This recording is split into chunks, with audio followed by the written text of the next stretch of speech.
हम सभी साई सच्चरित्र पढ़ते हैं, लेकिन ये एक बहुत पवित्र और गहरी पुस्तक है। इसमें ऐसी कई बातें हैं जिन्हें कभी कभी हम पूरी तरह समझ नहीं पाते। बाबा की लीलाएं, उनके संदेश, उनकी सीख, हर अध्याय में बहुत गहरा अर्थ छिपा है। इसलिए इस वीडियो में हम साई सच्चरित्र के अध्यायों को आसान भाषा में समझने की कोशिश करेंगे, ताकि हम ये जान सके कि साईं बाबा हमसे क्या कहना चाहते हैं, हमें जीवन में क्या सीख देना चाहते हैं और श्रद्धा व सबूरी का असली अर्थ क्या है। ये केवल कहानी नहीं है, ये बाबा के वो संदेश है जो हमारे जीवन को बदल सकते हैं। तो सच्चे मन से साईं का नाम लीजिए और सुनिए साई सच्चरित्र का सुंदर सार। साईनाथ महाराज की जय। साई सच्चरित्र में बताया गया है कि इंसान अपनी बुद्धि और घमंड में ये सोचता है कि उसे सब पता है, लेकिन असली रास्ता तब मिलता है जब सद्गुरु की कृपा होती है। इस अध्याय की शुरुआत भगवान गणेश, माता सरस्वती और गुरु को प्रणाम करने से होती है, क्योंकि बिना गुरु और ईश्वर की कृपा के कोई भी शुभ कार्य पूरा नहीं होता।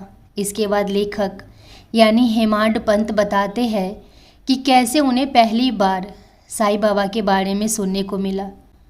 उनके मन में सवाल भी थे और थोड़ा संदेह भी कि क्या सच में कोई संत इंसान की ज़िंदगी बदल सकता है। लेकिन जब इंसान का समय आता है तब बाबा खुद उसे अपनी ओर बुला लेते हैं। यही बाबा की सबसे बड़ी लीला है। कोई व्यक्ति अपनी मर्जी से बाबा तक नहीं पहुंचता, बल्कि बाबा उसकी पुकार सुन लेते हैं, उसे अपने पास खींच लेते हैं। जब लेखक शिरडी पहुँचे और बाबा के दर्शन किए तब उनके मन को एक अलग शांति मिली। ऐसा लगा जैसे कई जन्मों की बेचैनी खत्म हो गई। बाबा साधारण कपड़ों में रहते थे, एक फ़कीर की तरह दिखाई देते थे, लेकिन उनके अंदर ऐसा दिव्य तेज था जिसे शब्दों में समझाना मुश्किल था। बाबा किसी का धर्म, जाति, अमीरी या गरीबी नहीं देखते थे। उनके लिए हर इंसान एक समान था। जो भी सच्चे दिल से उनके पास आता, बाबा उसे अपनाते थे। लेखक के मन में कई विचार चल रहे थे। वो सोच रहे थे कि क्या केवल गुरु की ज़रूरत है या इंसान अपनी मेहनत से सब कुछ पा सकता है। तभी बाबा ने बिना कुछ पूछे ही उनके मन की बात समझ ली। बाबा ने समझाया कि केवल किताबें पढ़ लेने से ज्ञान नहीं मिलता। जब तक गुरु का हाथ सिर पर नहीं होता, तब तक जीवन का असली अर्थ समझ में नहीं आता। गुरु वो दीपक है जो अंधेरे रास्ते को रोशन करता है। बिना गुरु के इंसान मोह, डर, चिंता और अहंकार में भटकता रहता है। बाबा बार बार यही सिखाते थे कि श्रद्धा और सबूरी रखो। श्रद्धा मतलब पूरा विश्वास और सबूरी मतलब धैर्य। अगर इंसान इन दो बातों को अपने जीवन में उतार ले तो बड़ी से बड़ी मुश्किलें भी आसान हो जाती है। आज लोग तुरंत फल चाहते हैं, थोड़ी परेशानी आते ही टूट जाते हैं, लेकिन बाबा कहते थे कि सही समय आने पर सब मिलेगा। जैसे बीज बोने के बाद पेड़ बनने में समय लगता है, वैसे ही प्रार्थना और मेहनत का फल भी समय पर ही मिलता है।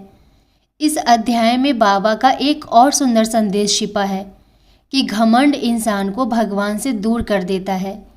इंसान सोचता है कि सब कुछ वही कर रहा है, लेकिन असली करने वाला ऊपर वाला है। बाबा चाहते थे कि इंसान विनम्र बने, दूसरों की मदद करे और अपने अंदर प्रेम रखे। बाबा केवल चमत्कार दिखाने नहीं आए थे, बल्कि लोगों को सही जीवन जीना सिखाने आए थे।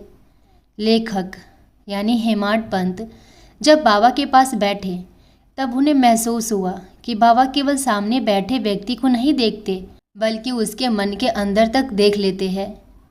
इंसान दुनिया से झूठ बोल सकता है, लेकिन सद्गुरु से कुछ नहीं छिप सकता। बाबा अपने भक्तों की छोटी छोटी बातों का भी ध्यान रखते थे। जो दुख किसी से कह नहीं पाता था, बाबा उसे बिना बोले समझ जाते थे। यही कारण था कि धीरे धीरे हजारों लोग बाबा की शरण में आने लगे। कोई बीमारी लेकर आता था, कोई दुख लेकर, कोई गरीबी से परेशान होता था, तो कोई मानसिक चिंता से टूटा हुआ। लेकिन बाबा हर किसी को एक ही चीज़ देते थे, उम्मीद। बाबा कहते थे कि डर मत, मैं हमेशा तुम्हारे साथ हूँ। इस अध्याय में यह भी बताया गया है कि बाबा की अनुमति और कृपा के बिना साई सच्चरित्र जैसी पवित्र पुस्तक लिखना संभव नहीं था। हेमाड पंत खुद को इस काम के योग्य नहीं मानते थे, लेकिन बाबा ने उन्हें चुना। इससे ये सीख मिलती है कि जब बाबा किसी को कोई जिम्मेदारी देते हैं तो उसे पूरा करने की शक्ति भी वही देते हैं। इंसान को केवल सच्चे मन से कदम बढ़ाना होता है। धीरे धीरे हेमाड पंत का संदेह पूरी श्रद्धा में बदल गया।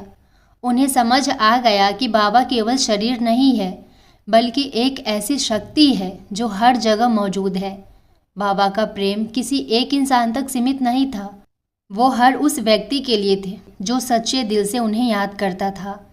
इस पूरे अध्याय का सार यही है कि जीवन में चाहे कितनी भी परेशानी क्यों न आए, अगर इंसान सच्चे मन से गुरु पर भरोसा रखे, धैर्य बनाए रखे और अहंकार छोड़ दे तो उसका जीवन बदल सकता है।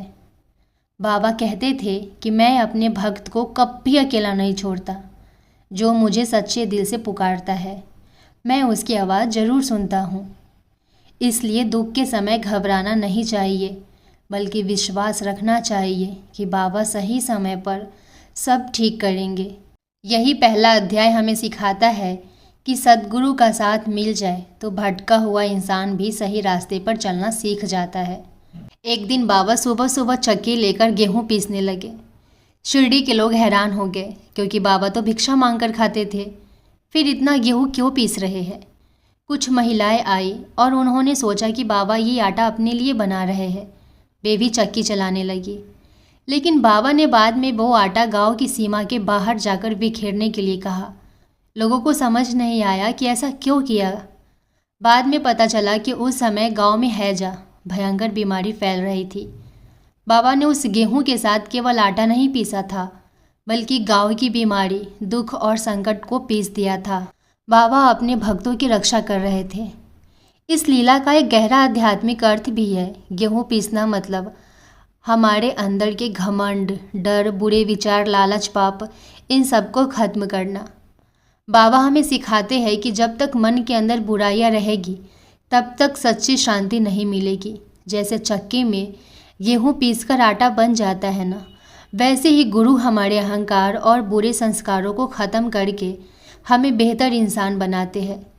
बाबा केवल गेहूं नहीं पीस रहे थे, वो अपने भक्तों के दुख, बीमारी और डर को पीस रहे थे। ये लीला हमें सिखाती है कि सद्गुरु हमारे जीवन की बुराइयों को दूर करके हमें सही रास्ता दिखाते हैं।